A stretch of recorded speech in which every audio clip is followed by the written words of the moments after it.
What is the meaning of your life? Take children, for example. The purpose of their life is probably to eat, sleep, play, be cherished.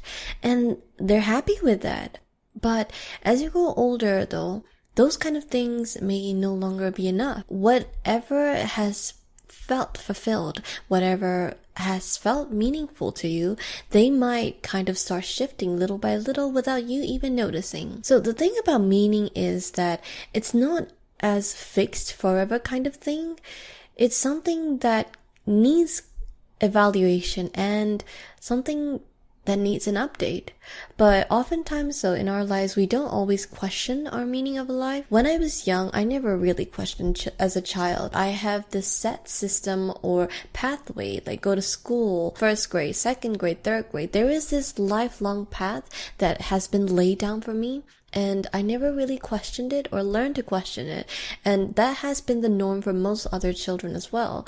But only after we grow older and there aren't such a strict or rigid system or map laid down in our lives, we begin to question things. If you don't need a change right now, you might need a change, let's say 5 years from now and 10 years from now. Here are 5 things that can drain the meaning of your life without announcement. 1. Meaning pollution. Now, here's a scenario where you constantly scroll social media and you consume what other people want, their opinion, their perspectives, their ideas, and you kind of unintentionally suppress your own or kind of chase out your own to fill the room with other people's ideas and opinions. So in this situation, you have a little too much content, too much information, too much consumption from others that the meaning of your life kind of unintentionally fades out. You stop asking, what do I want? And start chasing, what does everybody else want? I want the same thing. I want that too. Until your own life starts to feel hollow.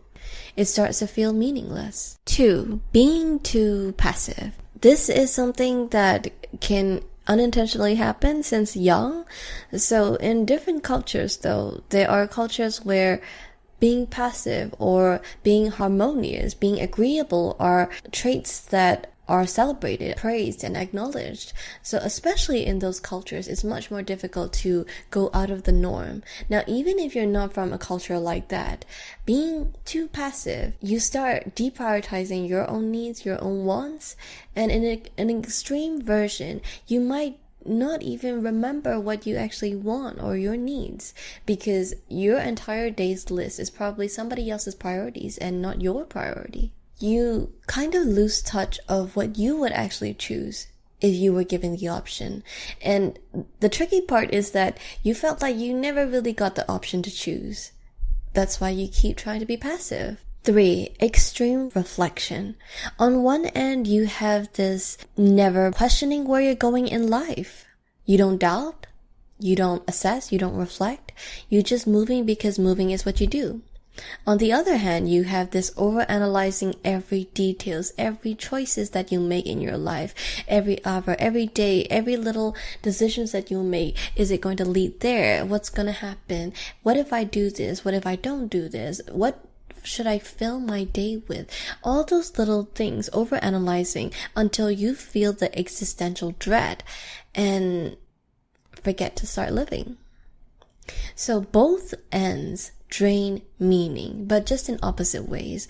One is by never really looking, and the other by never being able to stop looking. 4. Frictionless convenience. So meaning is something that is derived from friction. You have to be able to earn something, to work towards something. Let's say you play a game, and then in that game, there are no levels, there are no challenges or obstacles. You just immediately get all the prizes. Then why are the prizes important? Why are they valuable anymore? There is value in scarcity.